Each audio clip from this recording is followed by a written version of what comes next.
set. And I that bouncing up and down. Nearly broke. Just let me breathe for a minute. Just let me breathe for a minute. Just let me breathe for a minute. Hello, everybody. I'm Larry Ridley. Welcome to the NFL on EA Sports. The Jaguars would love nothing more than to finish out today's game with a second notch in that win column. It's the Rams going up against the Jaguars. All right, Larry, thanks. EA Sports coverage of the NFL brings us to the Sunshine State and Everbank Field here in Jacksonville. This crowd excited to see their Jaguars as both teams emerged from their tunnels a moment ago. We are just about ready for football as the Jags get set to match up with the Los Angeles Rams. And a pretty good return here. He'll be stopped just shy of the 25 at the 24-yard line.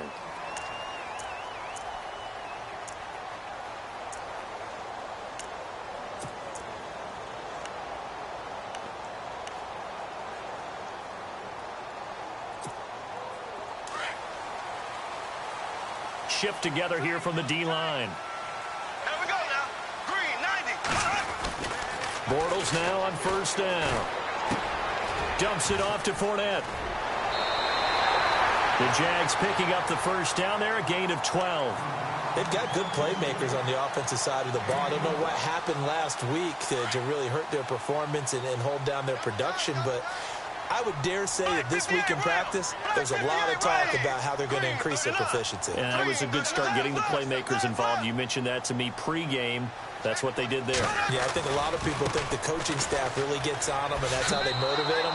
Most of these guys are self-motivated. They have a lot of pride in their performance. It's a loss of 5 there, bringing up second. Well, that's just running the ball 101 because too much east-west, not enough north-south. Got to get upfield, don't you? They just kept stringing him out. Before he knew it, he'd hit the sideline. Now Bortles.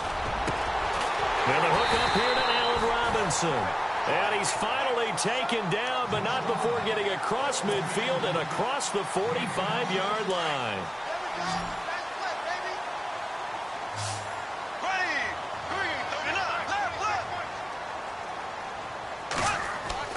On first and 10, here's Bortles. Into a double team, and it's intercepted. Read it well, and it's picked. And his guys are going to take over at the 34-yard line.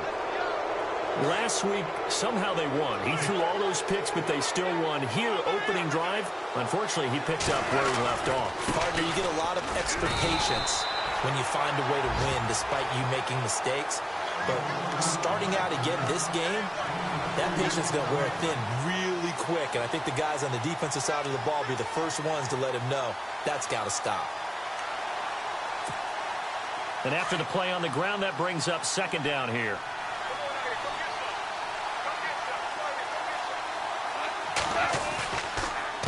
Another carry now for Gurley.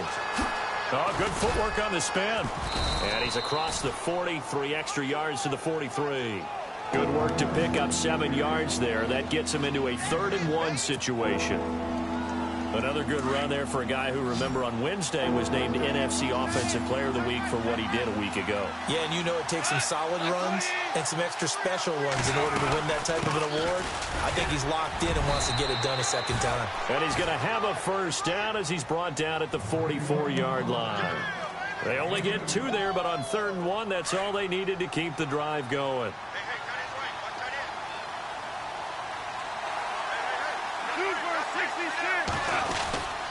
On first down, it's Gurley. And they went the wrong way there. Losing yardage back at the 43-yard line. It's a loss of 2 there, bringing up second down.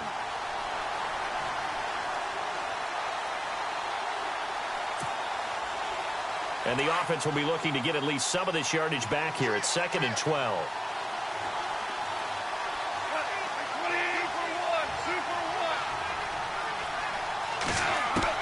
They'll try the air now with Goff. He'll throw underneath for Gurley. And he's out of bounds just before the midfield stripe at the 49. 7 yards on the play, and they're going to have a third down. And he is the NFC reigning offensive player of the week. You got to think, all the guys that take the field each and every week, that's not an easy award. Always has to feel good to grab it. It has to feel great because it separates you, at least for a week, amongst your peers. And for him to separate again, he has to have the same type of a game. That means being explosive off the line of scrimmage and catching everything that comes his way.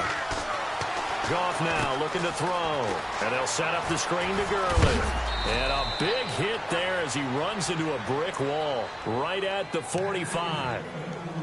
Give him 6 yards, and they do convert on third.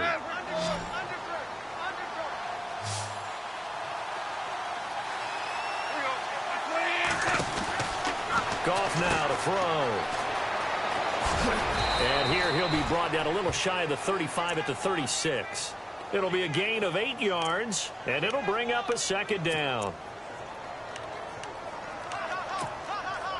Counting down toward the midway point in quarter one.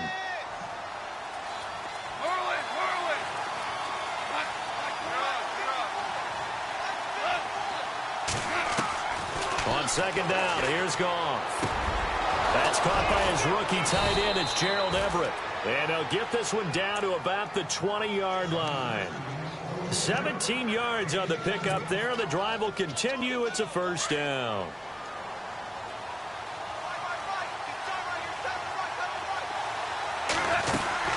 They'll run it now out of the gun. Just a yard on the first down carry, so it's 2nd and 9. That call makes sense because they've been throwing it well on this drive, and once again they show passing formation, showing the shotgun. Then they ran out of it. That's a nice play by them defensively, though, to hold it to a short gain. Goff now looks to throw, and this will be incomplete. You know, every time we talk with people about the most important quality for a quarterback to have in the NFL, what do they usually cite? Arm strength. Yeah, and that's really way down on the list. Accuracy is one of the bigger ones, maybe the foremost one. That's what he needed on that play. Throwing on third, Goff.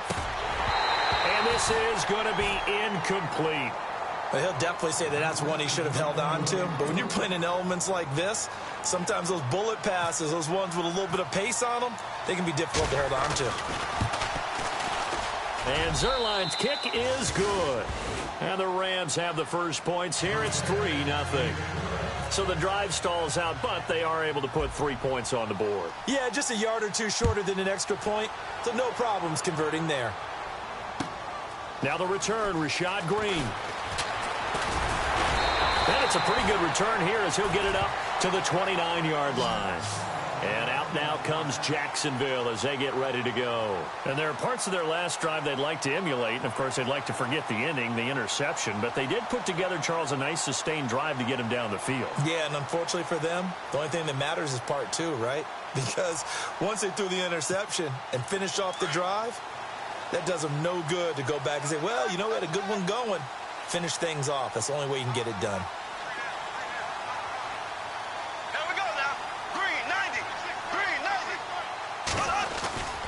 They'll start out on the ground. It's Leonard Fournette. A beautiful fake. He works his way forward for a couple up past the 30. Partner, how he managed to get positive yardage out of that run, I have no idea. But a little juking, a little moving, got it done. Got him 2 yards. Double tight, guys, double tight. Here we go. Green. Now Bortles throwing on second down. Looking left side, and he's got a man. That's Lewis. And he'll get it out near the 40 to the 39. 8 yards on the completion, but now they face third down. When you execute a drag or a crossing route really well and give them a chance to let it develop a little bit, you can gain some significant yardage hitting your tight end on that one. And he will have first down yardage as he's brought down at the 41. Just a gain of a couple, but good enough to keep the drive rolling. We haven't seen much from him running the football here in this first quarter. No, you're right about that. We haven't seen much of him at all so far. They've stacked him up pretty well, but when you're trying to run the football, sometimes you got to play the long game. Keep handing it to him, and some of those runs that aren't working now, they turn into 6, 7, 8, and maybe more later on. And he'll be brought down, losing yardage back at the 40. It's a loss of a yard there, and now second down. Well, that play was doomed right from the start. He just about ran into every defender on that one, didn't he? It felt like everyone got a piece of that tackle. Possible run anticipation here as the D-line sandwiches together. Now Bortles. And incomplete there. A nice hit. Jars the ball free and brings up third down. Well, not to get too overcritical there because he knows what he's doing, but his shoulders looked a little off kilter there when he threw that. I don't think you're being overly critical there. You're just analyzing it, and he gets those shoulders right. That pass will go from incomplete to complete. And some changes here as the D-line separates some. Bortles now to throw. That's incomplete, but there is a flag down, so hang on. A big call coming on third down. Thought they were going to force a fourth down. Instead, P.I. gives them the first. And that's frustrating because you think you've taken them really deep into the count, haven't you? Instead, you've got to start all over. That can really, really be demoralizing.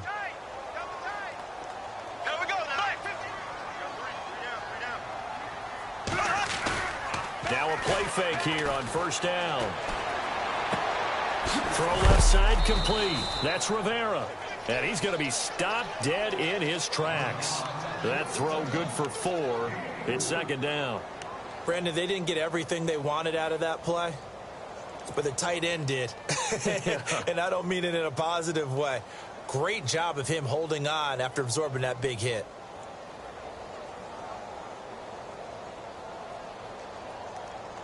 And they're 6 yards away from picking up the first here on second down.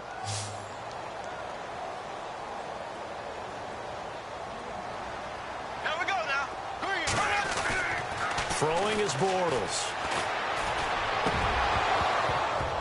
And that one is incomplete. And it also concludes quarter number 1. Alongside the former defensive back Charles Davis, I'm Brandon Gaudin. It's Jaguar football as we begin quarter number 2. They're looking at a 3rd and 6 here to start things out.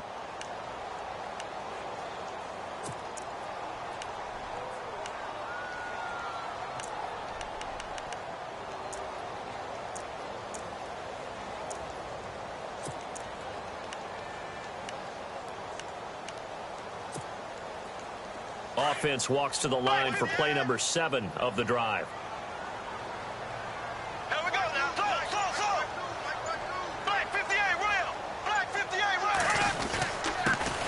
Here's a carry for a former starter. This is T.J. Yeldon. And he gets the first down here as he's taken down at the 24. Call it a gain of 7, and it gets him a new set of downs.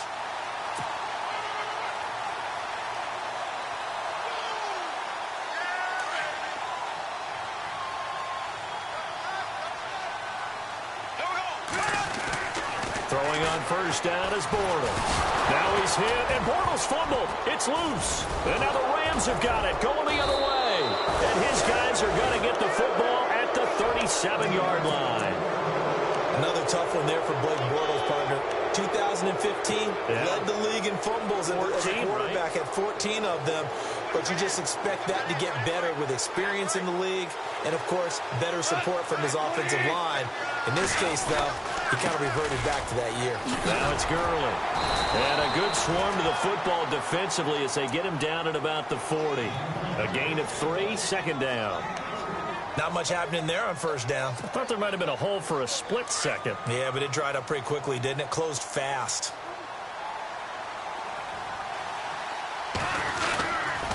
They'll stick to the ground game with Gurley. And he stopped immediately there. Officially no gain on the play, and they're left with a 3rd and 8. And as a defensive end, getting off the ball quickly, swarming to the football, making a tackle, that's what we saw right there. Yeah, that's what their job is, and really a lot of the time they have to throttle back a little bit in the run game because you know those defensive ends, they're like in a sprinter stance. They're just headed straight for the quarterback. That was good recognition on that play to hold them to no gain. He's going to hit his man out of the backfield, complete. And he's got a first down as he's up to the 48. 9 yards on the pickup there, and it keeps the drive alive. The Rams dead last in the NFL last year on third down conversions, just 32%, but they come through there. They've got a much better chance of that number rising this year for a variety of factors. Of course, they're going to get their quarterback, Jared Goff, going. But the big part is, last season, they were really a one-trick pony on offense. Now they'll be much more varied under new head coach Sean McVay.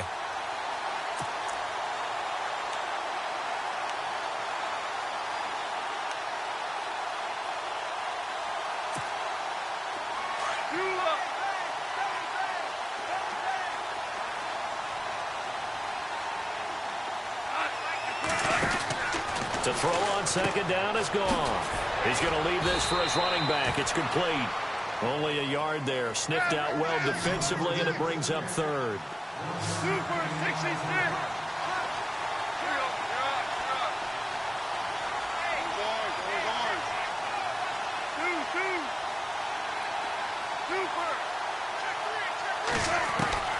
From the gun on third down, Goff. He rifles one that's intercepted. A great read, and it's picked off. And his guys will set up shop at midfield at the 50-yard line. And Brandon, the passing game for both of these teams is going to be affected as the game goes along. It's not looking like the rain's going to let up anytime soon. So that might mean a few more wobbly passes and wide receiver slips. And this one winds up getting intercepted.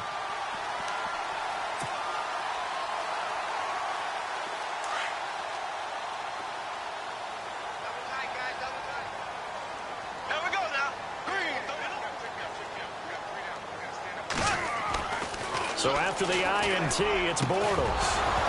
And it pops free. The collision there jarred the ball loose and brings up second down. Well, he kind of forced that one there, didn't he? It's almost like he predetermined where he was going to go with the football. Yeah, he wasn't really going through progressions. He wanted to go to his top guy. You do that against this defense, they'll make you pay, won't they? Yeah, they certainly will. They react very quickly to the thrown football. Trying to get it to Robinson, and it's intercepted. Picked off with great anticipation.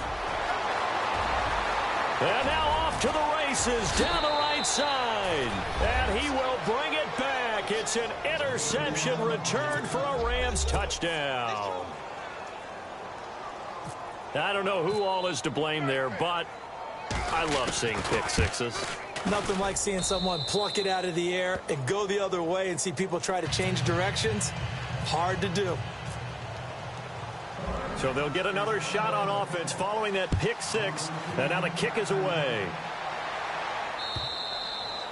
And they will not get a chance to return this one as it's through the end zone for a touchback. Reminder that coming up later tonight in the national window, we'll see the Giants travel out to Denver to take on the Broncos. And then tomorrow night, it's the Colts and Titans, an AFC South battle from Nashville. Both of them have designs on winning that division.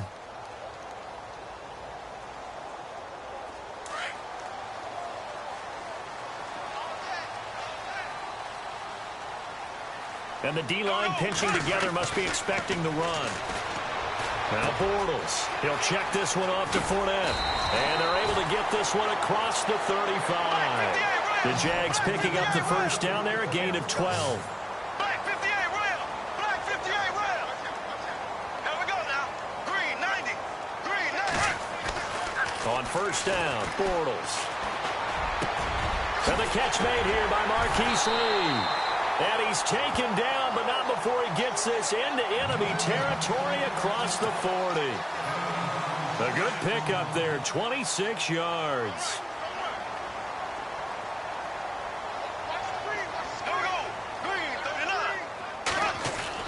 Bortles now on first down. And no escaping this time as he'll go down. They got him for a sack. Robert Quinn in there to drop him for his 5th sack of the year.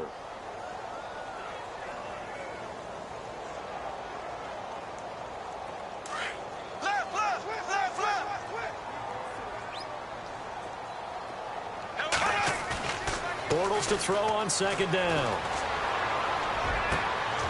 And for the 3rd time here in this half, it's intercepted. It's the rookie from Boston College, John Johnson. And the return will be stopped at the 34-yard line.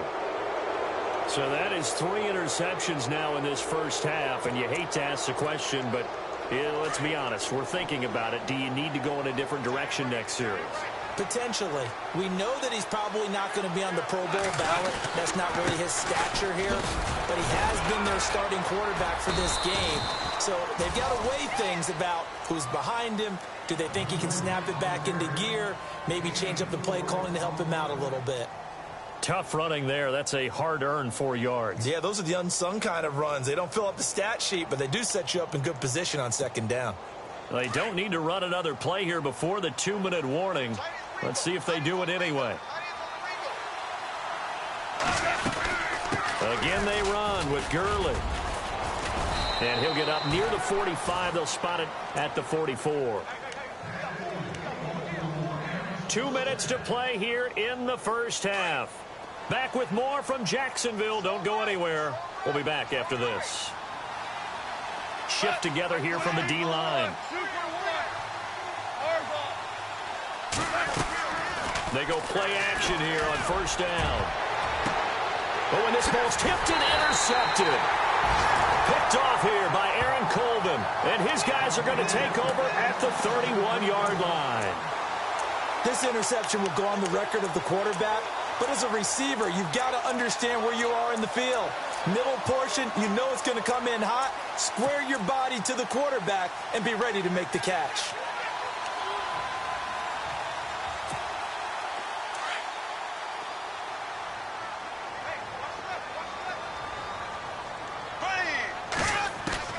Trying to shake off the interception from the last drive. He'll look to throw.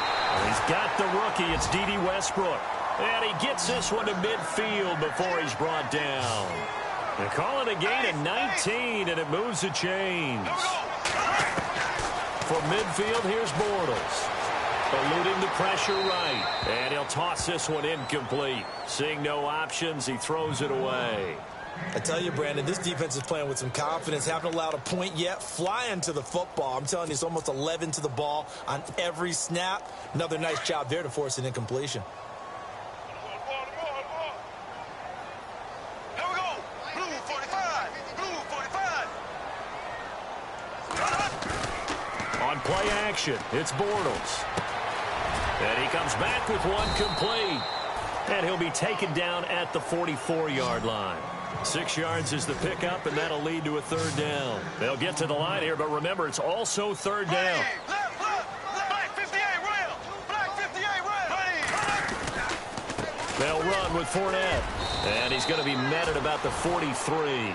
Just a yard on the run there, and that's going to bring us to a fourth down. Clock running as Bortles hurries to try to get his guys set.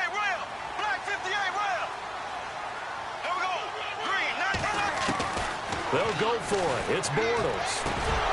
And my goodness, this is incomplete. Boy, it looked like he had it and dropped it. And the Rams are going to take possession of the turnover on downs. And the Rams now coming out on the field. And following the interception, just any interception, are you a little bit more cautious when you start that next drive, or no, you just throw that out the window?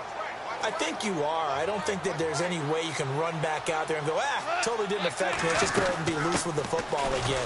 You're going to take care of it, but you have to be careful about being too cautious because now you can't run any offense at all. Still want to attack. We'll see how they attack him here. 5 yards is the tally on first down. That brings up 2nd and 5.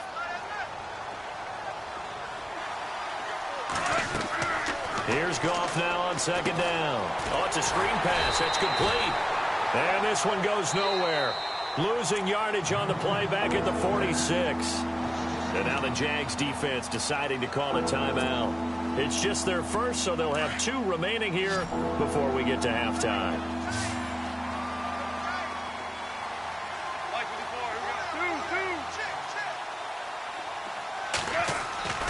Goff.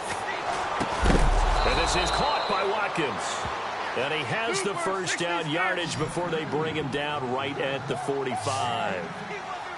It's a 10-yard pickup, and it moves the chains. Here's Goff. Looking left side for Watkins, and he's got it. The Rams going to go ahead and use the first of their timeouts as they'll stop it with 13 seconds to play in half number 1.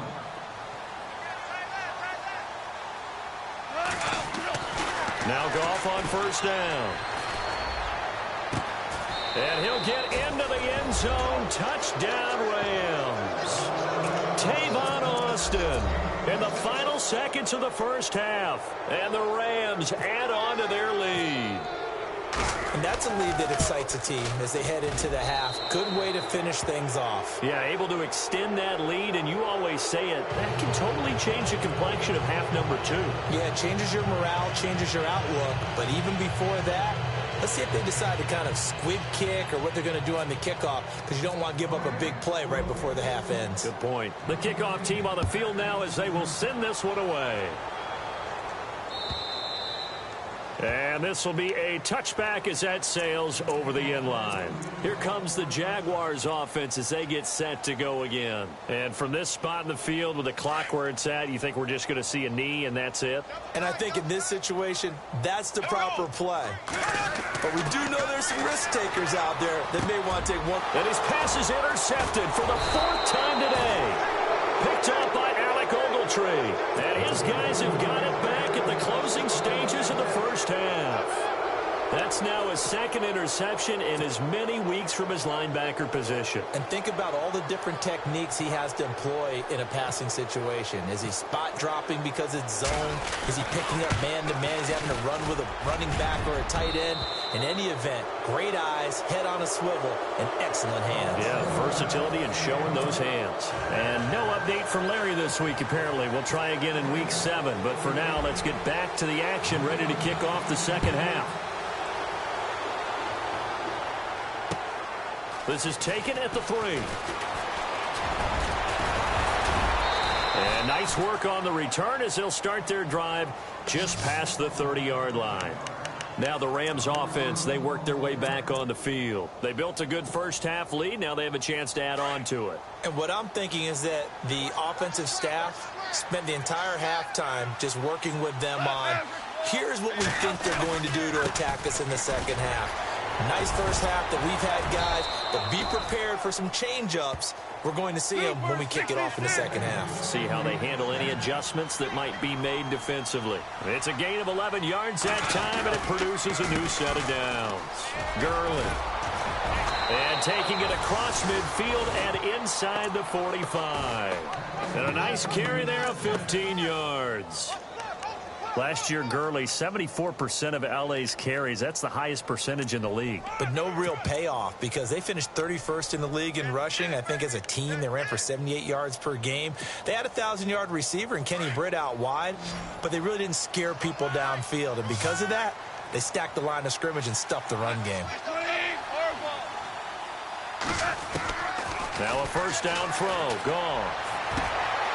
Working the middle here. That's complete to Everett, the tight end. Touchdown, L.A. Gerald Everett, his 6th touchdown of the season. And the Rams add on to their lead. The tight end can kind of be that diamond in the rough secret weapon that you have, and right there they show you why. And it's becoming less of a secret, isn't it, partner? Every game that we do nowadays, the tight end is a featured receiver, not just a blocker. As